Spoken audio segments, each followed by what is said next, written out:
ييجي حد من الأبهات اليومين دول ويقول لي الحقني الحقني في مصيبة، أقول له في إيه يا حاج بس استهدى بالله. يقول لي الحقني يا ابني بنتي بتكلم واحد صايع ومغفلها وضحك عليها وخد رقمها ولقيتها بتكلمه، دي بلوى، ده أنا بنتي، ده مش تربيتها، ده كذا ده كذا ده كذا، ويقعد يولول ويلطم. نرجع الموضوع من البداية. الصايع اللي ما دخلش من باب البيت دوت، اللي دخل من خرم انت سايبه يا الحاج.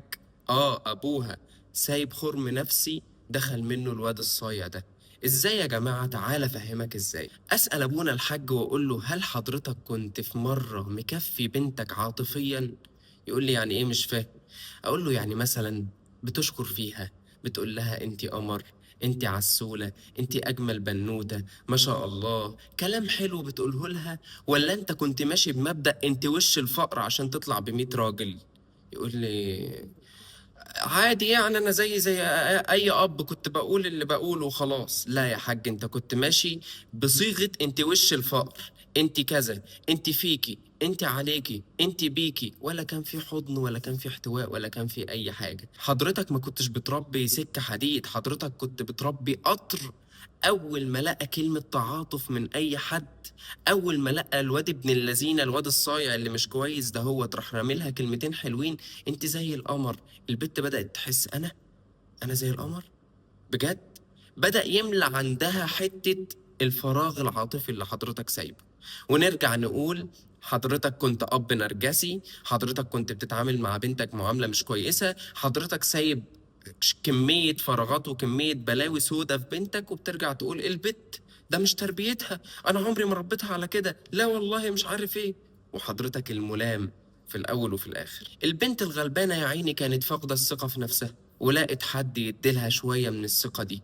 وعشان حضرتك كنت عامل حرمان عاطفي، وكنت عامل صيام عن الحنية وهي كانت جعانة، فأول ما حد جه روى الزهرة ديت ورواها وادالها شوية مية، راحت ماشية وراه وما هيش عارفة هي بتعمل ايه.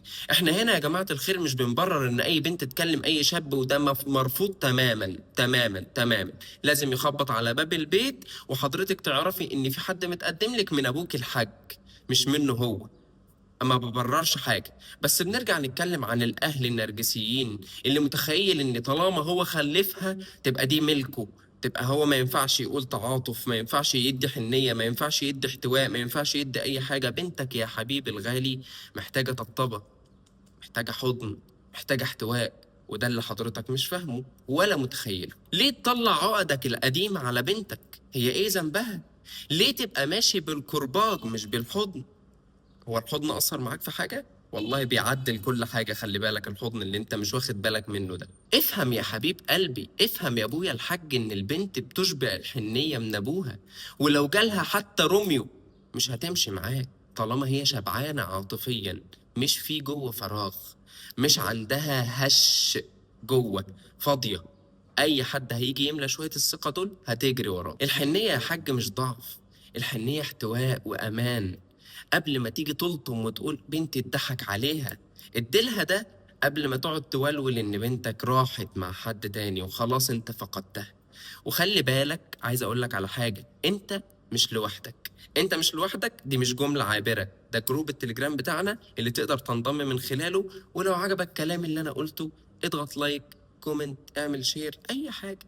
والله بنحبك يا اخي، ادعمنا يا اخي بقى، مش كده يا اخي؟